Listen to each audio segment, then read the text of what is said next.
satu pertanyaan yang banyak dari kalian sudah titip, yaitu apa sih perbedaan utama arsitektur, desain interior, dan kontraktor? Kan orang zaman dulu mama-mama, papa-papa itu taunya arsitek pokoknya gambar rumah gitu ya. Yeah. Sebetulnya nggak sesimpel itu sih. Ini sorry to say ya, bukan mengecilkan Desain teman-teman interior. kita yang ada di desainer interior ya, tapi kenyataannya seperti itu. Kalau nominal projectnya itu setahu saya kalau sudah di atas 2M itu dia sistemnya.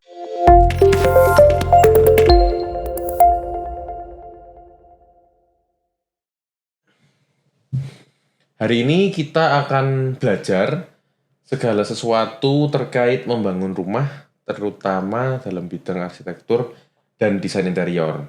Sebelum saya mempersilahkan tamu hari ini untuk berkenalan, aku selipin satu pertanyaan yang banyak dari kalian sudah titip, yaitu apa sih perbedaan utama arsitektur, desain interior, dan kontraktor?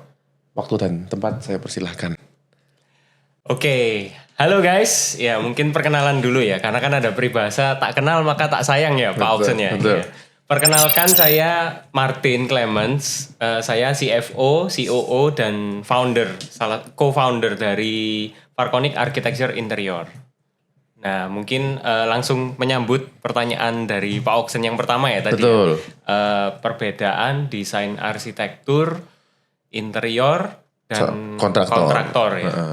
Oke. Yang pertama mungkin dari arsiteknya dulu ya, karena saya kan lulusan arsitek, teman-teman. Jadi saya dulu kuliah di Universitas Kristen Petra tahun 2014, kemudian lulus di tahun 2018. Saya nggak langsung kerja sendiri, Pak. Jadi saya menimba ilmu terlebih dahulu, ikut orang dulu selama 4 tahun. Kemudian saya mulai freelance, mulai agak rame apa segala macam, barulah saya buka sendiri Farconic ini. Nah, perbedaannya apa ya? Jadi gini teman-teman, kalau arsitektur itu biasanya arsitek itu cenderung, kan orang zaman dulu mama-mama, papa-papa itu taunya arsitek pokoknya gambar rumah gitu ya. Sebetulnya nggak sesimpel itu sih teman-teman. Jadi arsitek itu tugasnya berdasarkan pengalaman saya ya teman-teman, mengakomodasi kebutuhan-kebutuhan dari klien yang datang ke kita, Pak Auksen. Jadi biasanya mereka itu datang ke kita dengan, oh aku pengen bangun rumah misal ukuran 15 kali 20. Nah biasanya kita tanya dulu, program ruangnya apa? Apa aja yang mau dimasukkan? Misal ada 3 bedroom, 1 master bedroom dengan 2 kamar anak, kemudian plus 1 kamar pembantu mungkin, terus butuh dapur bersih sama dapur kotor atau enggak gitu. Jadi kita biasanya kayak orang interview, kayak gini nih, kayak saya sama Pak Auksen sekarang. Jadi biasanya kayak orang interview, kita berusaha mengakomodasi semua kebutuhan kliennya. Nah, kita nanti bikinkan program ruang, kemudian dimasukkan di 3D, modelingnya gimana, segala macam, baru nanti bisa terwujud. Rumah impiannya itu seperti apa. Ini arsitek semua. Arsitek, ya. Tugasnya itu gambaran besarnya ya. Kalau mau dijabarin lebih jauh lagi sebenarnya bisa, tapi kepanjangan nanti. Nah, kalau desain interior itu biasanya tugas utamanya adalah apa yang sudah dibuat oleh divisi arsitek dari bangunannya secara garis besar, itu nanti akan dipercantik oleh tim interior saya biasanya. Jadi tugas mereka itu lebih ke arah dekoratif ya mereka ya istilahnya. Berarti kok komplimen ya Pak Martin? Betul. Ya? Jadi ibaratnya untuk melengkapi apa yang sudah dibuat oleh tim arsitek. Gitu. Nah banyak juga yang bertanya, bisa nggak sih bisa nggak sih arsitek itu mengerjakan job desk-nya interior, atau bisa nggak job desk-nya desainer arsitek itu tadi diambil sama interior? Kurang lebih gambarannya gini. Biasanya ini berdasarkan pengalaman saya pribadi ya. Kan saya lulusan arsitek, tapi saya juga berkecimpung di dunia desain interior. Jawabannya, arsitek bisa nggak ngerjain interior? Bisa, sangat bisa. Kenapa? Karena arsitek itu cenderung mempelajari semuanya. Pola pikirnya, mindsetnya, dari habitnya orang itu gimana. Terus kemudian dia sukanya warna apa, warna ini bisa mempengaruhi psikologisnya atau enggak, itu kita pelajari semua dari arsitektur. Kalau makanya arsitek bisa mengerjakan apa yang dikerjakan oleh desainer interior. Tapi kalau dibalik, apakah bisa? Jawabannya sama sih sebetulnya. Bisa juga, tapi akan lebih susah. Ini sorry to say ya, bukan mengecilkan teman-teman kita yang ada di desainer interior ya, tapi kenyataannya seperti itu. Kenapa? Karena apa yang dipelajari oleh desainer interior itu biasanya kebetulan kan saya lagi bimbing anak-anak magang ini dari UKP juga, Petra juga. Itu biasanya kalau yang saya lihat desainer interior tuh cenderung yaitu mereka lebih ke elemen dekoratif. Kamar ini tuh bagusnya pakai kursi warna apa, mejanya warna apa, lebih ke arah gitu. Tapi mereka untuk mempelajari habitnya orang, studi geraknya orang itu enak enggak kalau kursinya segini apa segala macam, itu mereka kurang detail. Tapi sebaliknya, kalau arsitek diminta untuk desain interior, kita juga punya kekurangan. Jadi saling melengkapi. Makanya saya nggak bisa bilang arsitek itu full bisa take over semua pekerjaannya desainer interior, enggak. Karena gimana desainer interior tuh tetap lebih jago kalau disuruh ngedekor suatu ruangan. Jadi kalau misalnya arsitek itu tata ruang, kalau interior tuh estetika. Betul, gitu, betul. Tapi kalau estetika yang terkait sama bangunan tetap arsitek yang pegang, terkait sama fasad. Terus gimana lighting alami dari sebuah bangunan itu bisa masuk ke bangunan, itu tugasnya arsitek masih tetap. Kalau kontraktor gimana? Kalau kontraktor itu tugasnya adalah mewujudkan apa yang sudah didesain oleh arsitek dan desainer interior, Pak Oksen. Jadi semisal nih kita sudah bikin desain rumahnya bentuknya katakanlah ngayal ya, rumahnya bentuknya dome gitu. Terus interiornya nanti dalamnya stylenya katakanlah ngayal lagi Japandi misal. Nah itu nanti tugasnya kontraktor adalah baca gambar kerja yang sudah dibuat oleh tim arsitek sama desainer interiornya. Nanti mereka yang mewujudkan gambar tersebut supaya bisa real ditinggalin, nyaman, itu tugasnya kontraktor. Bedanya seperti itu. Jadi biasanya kontraktor itu, sorry to say, mereka lebih mengedepankan fungsi, bukan estetika. Efisiensi, fungsi, efektivitas material itu tugasnya kontraktor. Makanya 3 elemen ini, arsitek, desainer interior sama kontraktor itu sebenarnya nggak bisa saling dipisahkan, betul. Karena 3 elemen ini itu saling melengkapi. Jadi kalau boleh saya simpulkan, kalau fasenya timeline-nya seringnya berarti kan dari arsitek ke interior baru ke kontraktor terakhir. Betul gitu ya Martin ya. Betul. Oke. Kita lanjut ke pertanyaan kedua, teman-teman. Apa satu miskonsepsi besar yang selama Pak Martin kerja nih sebagai arsitek itu sering Pak Martin temui? Miskonsepsi besar ya. Bisa dalam proses konseptingnya, bisa dalam proses selama nego harga misalnya. Boleh diceritakan yang sering terjadi itu apa? Yang sering terjadi itu klien-klien kita itu, ini berdasarkan pengalaman saya ya. Betul. Saya nggak tahu kalau mungkin arsitek lain mungkin pengalamannya bisa berbeda. Karena kan setiap biro punya kesulitannya sendiri-sendiri lah ya. Kalau yang saya alamin, kebanyakan klien itu ketika datang ke kita harapannya adalah one stop solution, teman-teman. Jadi memang Farconic ini kan perusahaan arsitek, desainer interior, sama kita juga kontraktor interior, Pak Oksen.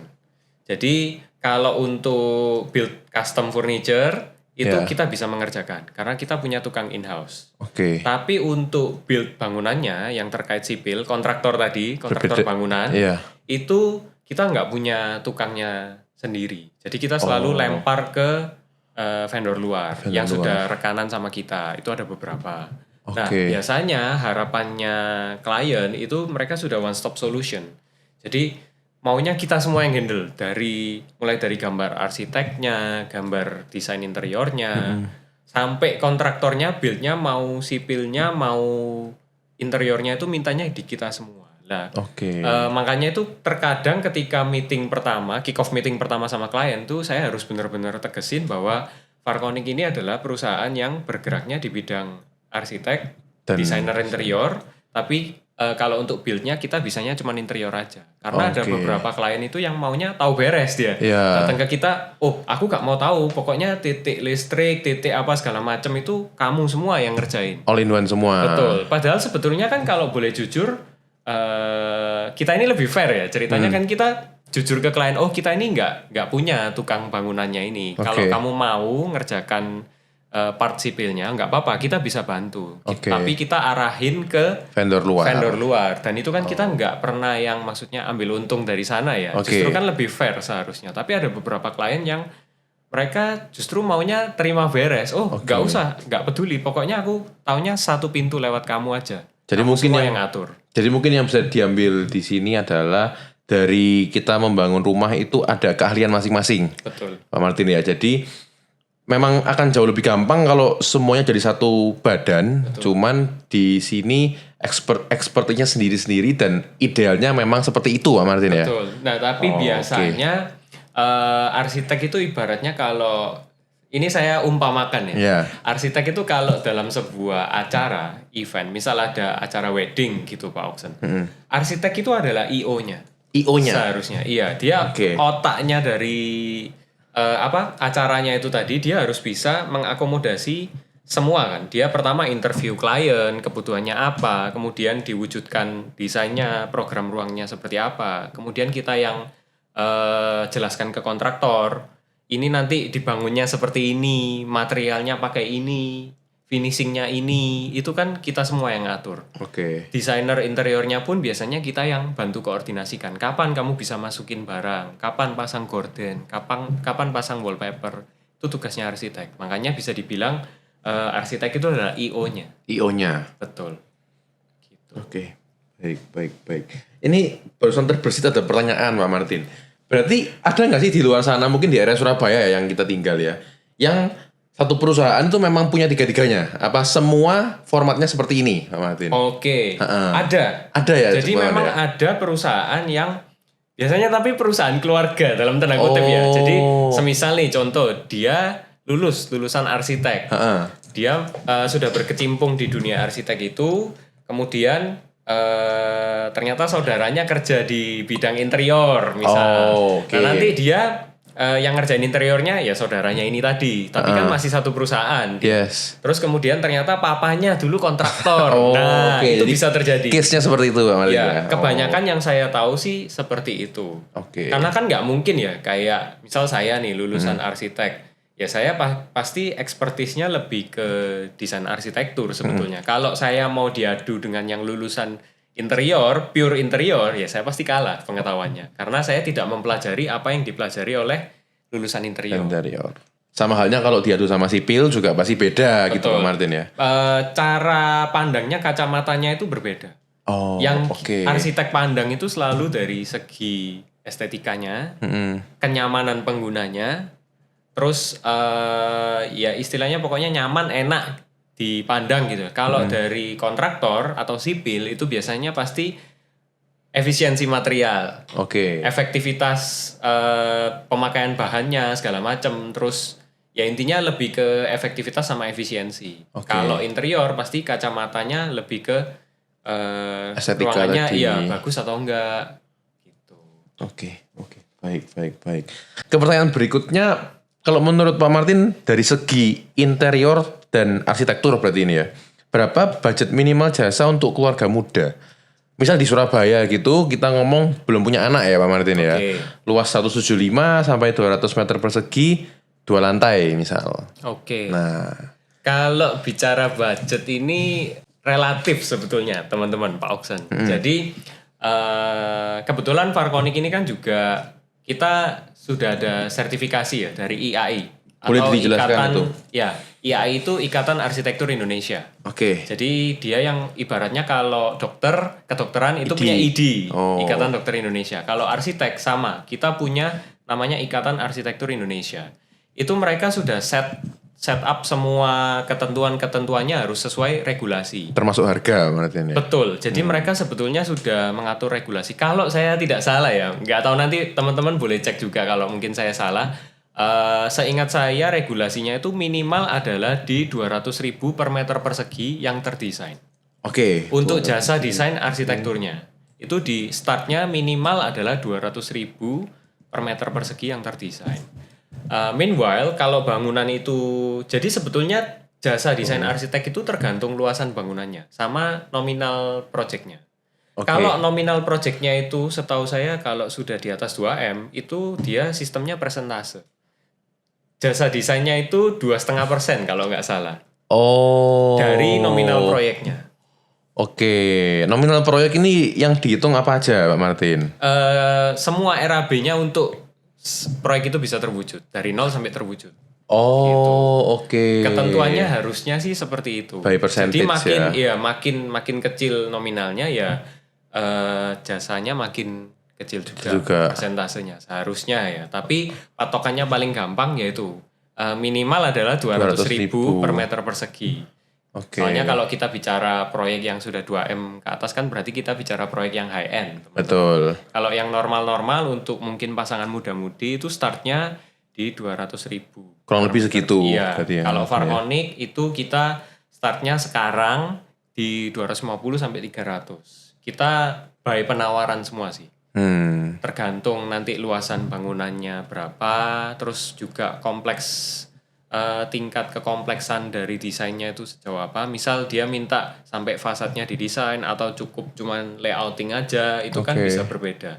Itu yang menentukan harganya kita sih. Kedalamannya berarti itu maksudnya Pak Martin ya? Lebih ke scope pekerjaannya. Scope pekerjaan, oke. Mau sampai sejauh apa? Apakah perlu sampai, jadi kalau di dunia arsitektur itu kan kita harus gambar detail pola lantai, finishing dinding, finishing lantai, apakah sampai sejauh itu? DED namanya, design development ya. Oke. Kalau sampai sejauh itu komplit kan, lengkap, berarti ya seharusnya bisa di atas.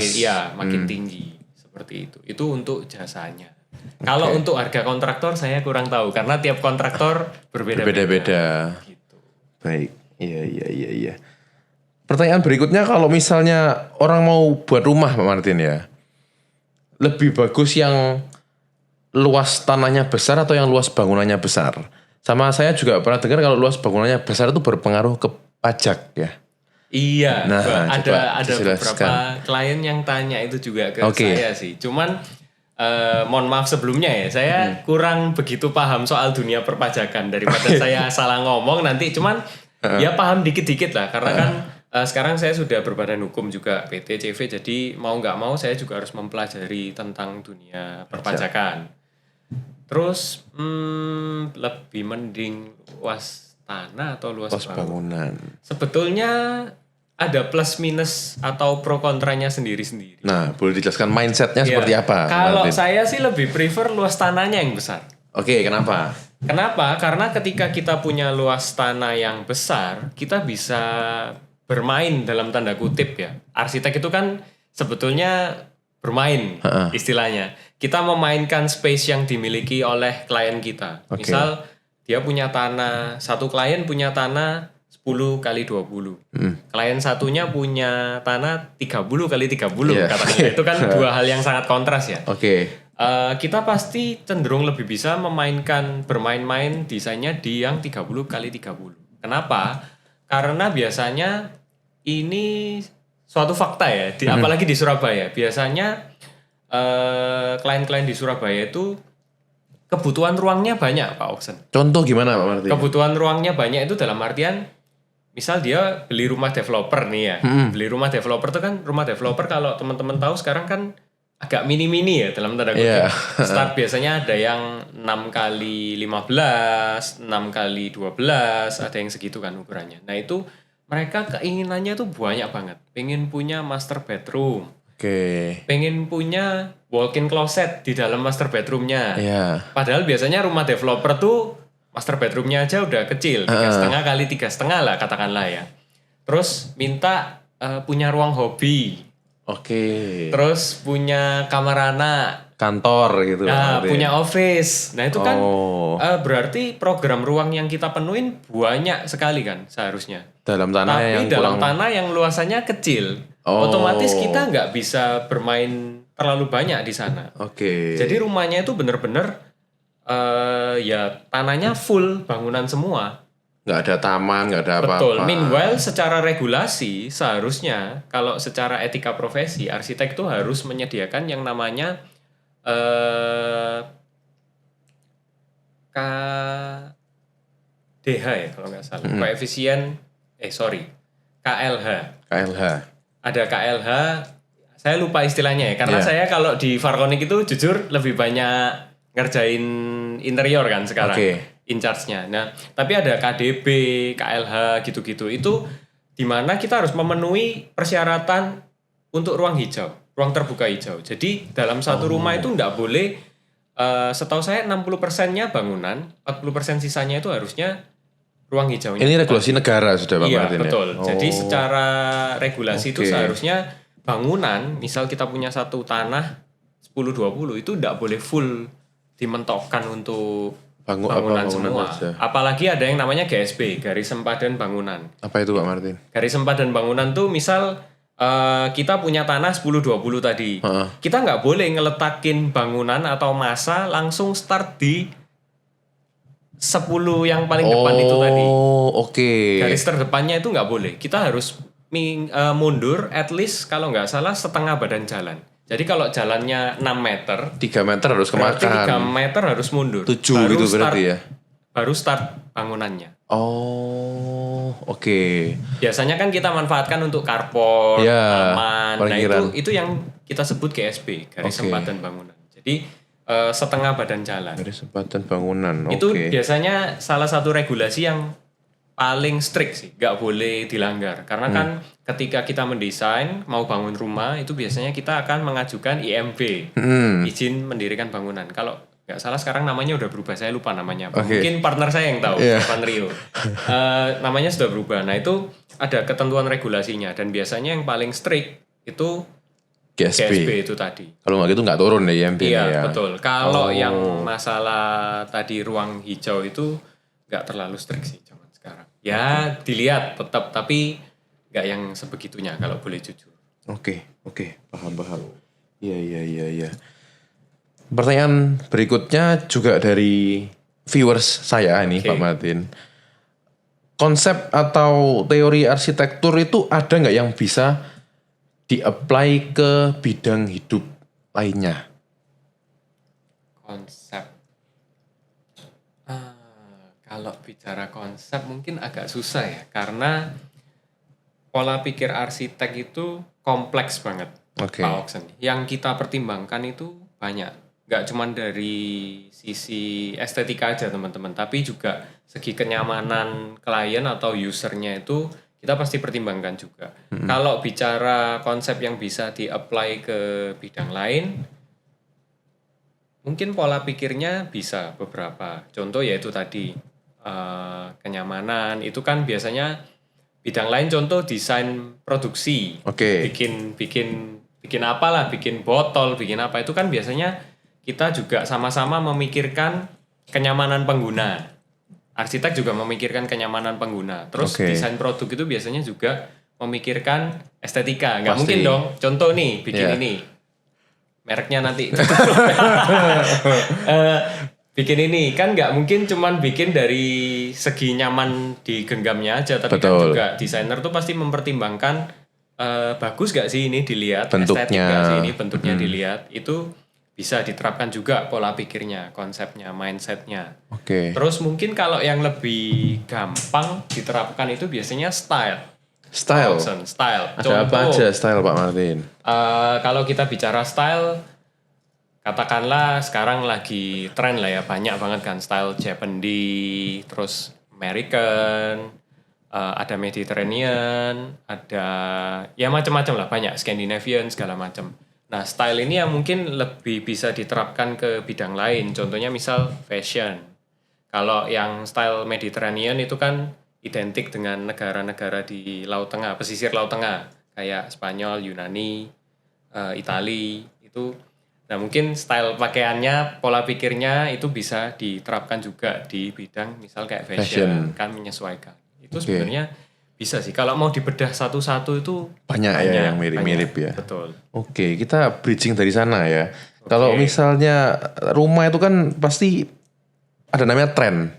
Nah, kira-kira kalau menurut Pak Martin tren ini yang sekarang lagi tren tuh apa? Dan kalau misalnya ada pemirsa yang menanyakan, oh saya mau rumah yang kalau bisa timeless. Nah itu memilih bahasa desain atau tren yang seperti apa? Sama biasanya kalau per tren itu bertahan berapa lama gitu. Oke. Mm-mm. Kalau menjawab sekarang yang lagi tren apa? Ini agak tricky sebetulnya. Oke. Karena contoh beberapa klien datang minta stylenya Japanese. Itu sempet terjadi selama beberapa bulan ya. Kayak klien yang datang tuh Japanese semua stylenya. Oke. Terus ada satu momen di mana ketika ada satu klien datang mintanya style American, nanti American, semua. Oh. Ada yang mintanya modern minimalis semua. Oke. Cuman yang lately terakhir-terakhir ini itu banyaknya memang di modern minimalis ya. Karena kan kalau kita bicara style tadi cari yang timeless itu kalau kita bicara modern minimalis dia kan masih ada sentuhan mewahnya, ada Oke. ornamen-ornamen aksennya, tapi dia minimalis tadi. Yes. Nggak terlalu yang sampai grand, terlalu apa ya istilahnya, terlalu pamer, show off gitu Oke. kan dia. Nyentrik gitu. Ya Pak betul, Martin ya. nyentrik. Oke. Itu modern minimalis sekarang banyak jadi pilihan juga sih. Oke. Terus kalau bicara kapan tren itu berakhir. Berganti gitu Pak Berganti. Martin. Sepengalaman. Misal setahun gitu, apakah biasanya full satu tren atau bisa lebih dari Bisa lebih sih. bisa lebih ya? Bisa lebih sih. Tergantung segmen klien yang datang. Oh, parameternya satu juga itu juga. Itu yang berpengaruh sih. Tergantung Oh. siapa yang datang ke kita. Contoh biasanya misal pasangan muda-mudi Oke. yang datang ke kita. Pasangan muda-mudi itu sorry to say biasanya saya pun termasuk pasangan muda-mudi Iya. ini. Biasanya cenderung orang-orang kayak saya ini pasti budgetnya lebih terbatas Daripada yang sudah daripada yang sudah berumur lah ya iya. istilahnya. Otomatis kita pasti terus kita juga suka yang simple-simple aja. Oke. Nggak suka yang kayak terlalu banyak barang apa segala macam. Nah itu biasanya pasti larinya ke modern Modern minimalis minimalis. atau bisa jadi Japanese atau Scandinavian yang lebih Oke. praktikal lah istilahnya. Lebih praktikal, lebih minimalis, nggak terlalu banyak ornamen karena itu nanti pengaruhnya juga ke budget Oke. gitu. Iya, iya, iya. Meanwhile orang-orang yang sudah lebih berumur, yang budgetnya sudah unlimited katakanlah, itu biasanya pasti suka yang klasik-klasik, Klasik. American, Oke. gitu-gitu. Karena mereka pride-nya di sana, Pak Yes. Oksen. Oke. Mereka bisa show ke teman-temannya kalau lagi ngumpul, ini loh rumahku sekarang. Yang diincer Stylenya. beda Martin Betul. ya. Pola Oke. pikirnya juga beda. Jadi mungkin lebih ke arah itu ya. Kalau Segmentasi bicara tren. berarti Iya, ya. segmentasi. Oke. Kita lanjut berarti ngobrolin tadi tipe desain Pak Martin ya. Tadi ada bilang modern minimalis, klasik, American, terus Mediterania juga tadi ya. Nah, mungkin bisa dijelaskan sedikit tentang perbedaannya dari 4 style itu, sama kalau ada pro kontranya apa? Oke. Kita bicara mungkin tadi yang sempat di-mention start dari Mediterania dulu ya. Boleh. Mediterania. Mediterania itu sebetulnya mengadaptasi dari kayak yang tadi sempat saya cerita, dia mengadaptasi style dari negara-negara yang berada di pesisir Laut Tengah. Spanyol, Italia, Yunani, Maroko yang dekat-dekat laut gitulah ya istilahnya. Makanya mereka cenderungnya stylenya tuh lebih yang agak sedikit klasik, warna-warnanya yang dipakai earth tone biasanya, Coklat gitu ya. penggunaan material alam seperti batu alam, kayu, terus biasanya warna ininya lantainya terakota. Terakota itu apa Pak Martin? Terakota itu warna kayak tanah liat itu ya, Oh, oke. warna-warna seperti itu. Jadi mereka tapi tetap yang nggak terlalu vintage banget.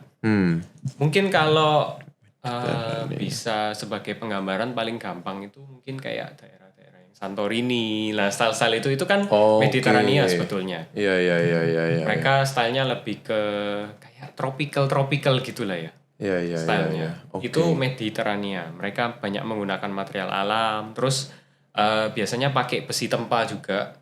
Itu Mediterania stylenya. Bisa dibilang pro kontranya apa kalau ada, Bang Martin?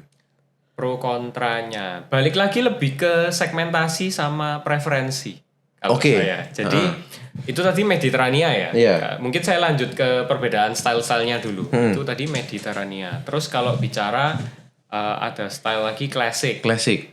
Klasik itu dia stylenya cenderung banyak ornamen. Oh. Pakai lampu gantung tuh nggak mau lampu gantung yang cuman polos gitu aja nggak mau dia teman-teman. Salah satu ciri khasnya selalu pakai chandelier. Iya, chandelier. Yang mewah gitulah ya, yang kayak istana gitu, Pak. bling bling, betul, yang klasik. modelnya bling bling itu klasik biasanya. Oke. Karena kan klasik itu mengadaptasi stylenya dari Eropa kebanyakan. Oh. Nah, terus mereka banyak pakai ukiran-ukiran, ornamen-ornamen yang mewah.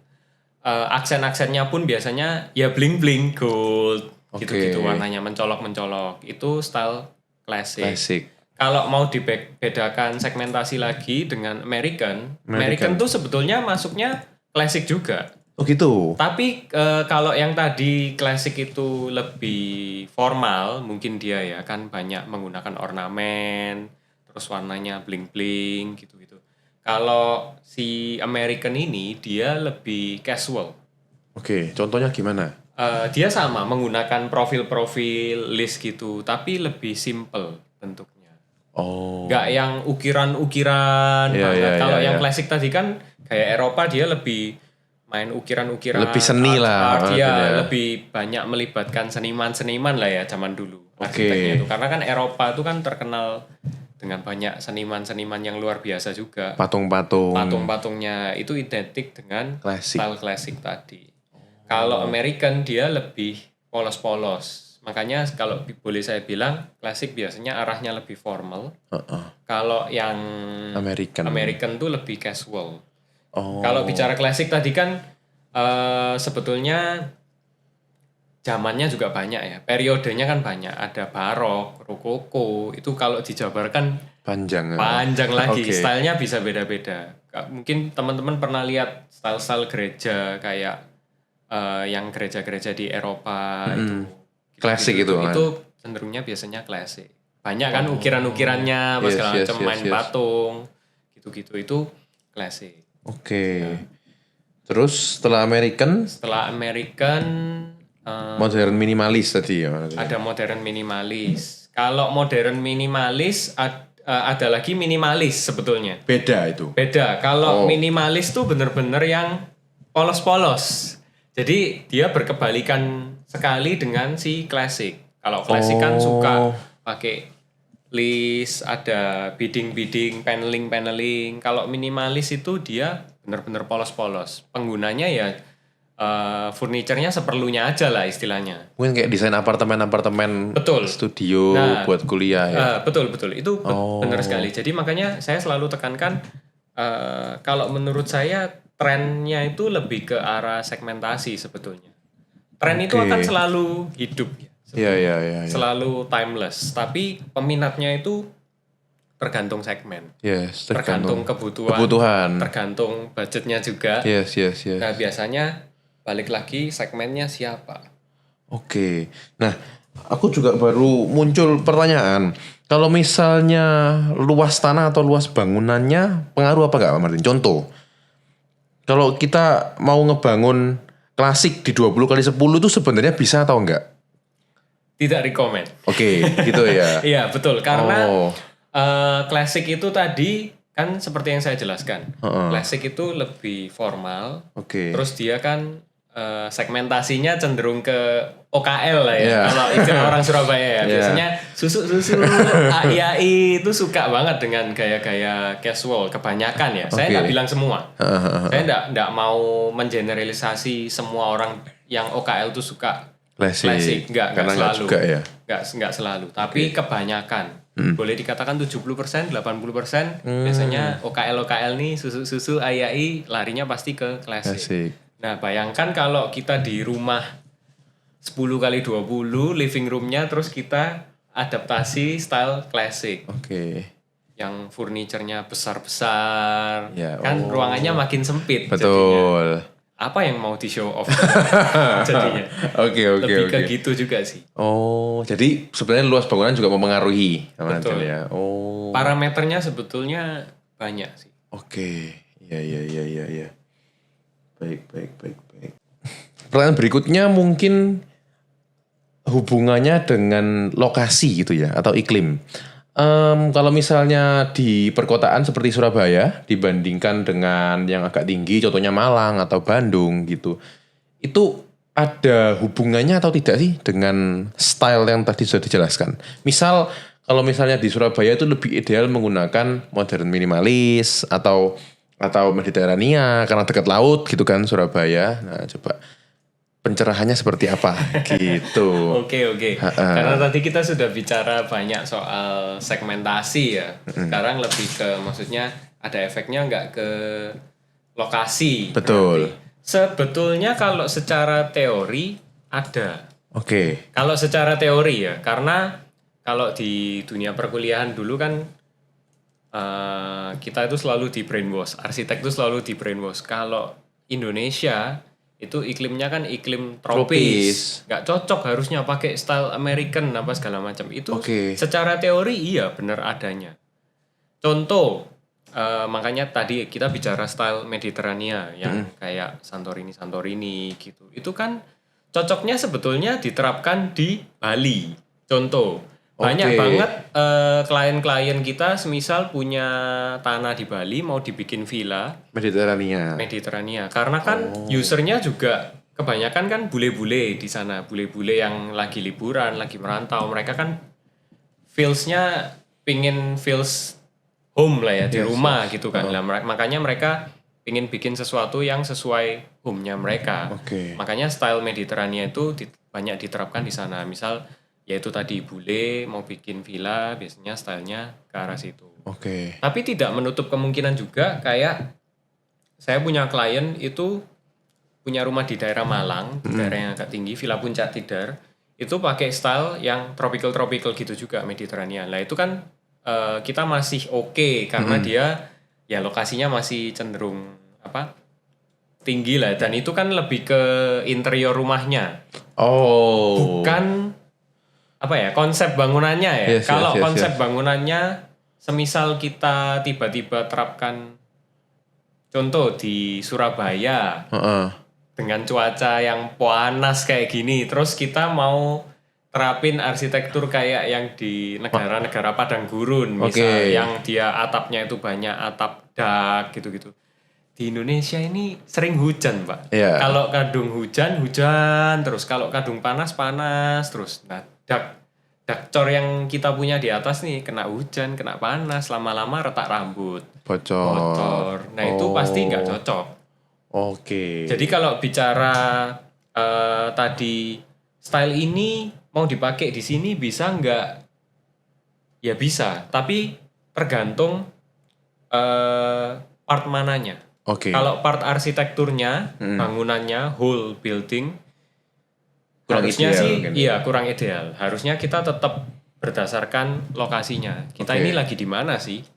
Kalau kamu mau mengadaptasi style arsitekturnya Mediterania, tapi di Surabaya, apalagi di tengah kota kayak gini, di daerah Citraland misal, kamu banyak bukaan, jendelanya besar-besar ya panas Pak, lama-lama Pak. AC-mu bisa nyala terus 24 jam. Gitu. Tapi kalau kamu mau desainnya di Bali yang notabene di sana mereka memang banyak pantai dan cenderung butuh banyak bukaan besar, itu nggak apa-apa pakai style arsitektur itu. Malah itu yang dicari. Iya, betul. Nah, tapi kalau bicara style interior, itu sebetulnya mau ditaruh di mana aja bisa nggak? Ya bisa. Tapi sekarang Pak Oksen bayangin punya rumah, misal beli rumah katakanlah rumah developeran ya di mana Pelican Hill, katakanlah sekarang ada Pelican Hill. Itu kan kalau lihat fisik bangunannya dia minimalis sebetulnya kan, kalau secara bentukan. Terus tiba-tiba dalamnya waktu masuk Mediterania. Jadi tetap ada. Nggak aneh. Iya. Berarti misal, cara berpikirnya seperti itu, Martin ya. Apa nggak aneh? Kalau semisal Pak Oksen nggak apa-apa dengan itu, fine-fine aja. Luarnya minimalis. Minimalis. Begitu masuk ke dalam Mediterania. Oke. Fine dengan itu ya nggak apa-apa, nggak ada yang salah dengan itu. Kalau secara penggunaan kan style interior tuh lebih ke pandangan mata ya, Sama visual selera aja mungkin ya, ya, estetika, selera. Tapi kalau yang penting kan bangunannya tadi kan, Bangunannya. Oke. fisik bangunannya itu yang lebih berperan besar. Jadi sebenarnya fungsional dan interiornya itu sebenarnya bisa dipisah. Iya. Cuman tetap harus keep in mind kalau misalnya terlalu berbeda drastis juga aneh Iya, gitu teman itu betul. ya. Misalnya ada lagi rumahnya American nih, Ya. fisiknya, wujudnya American banget. Tahu-tahu dalamnya Japanese. Oh itu ya itu agak Kan nabrak kayak namanya. gado-gado ya. Iya. Gitu. Oh, oke.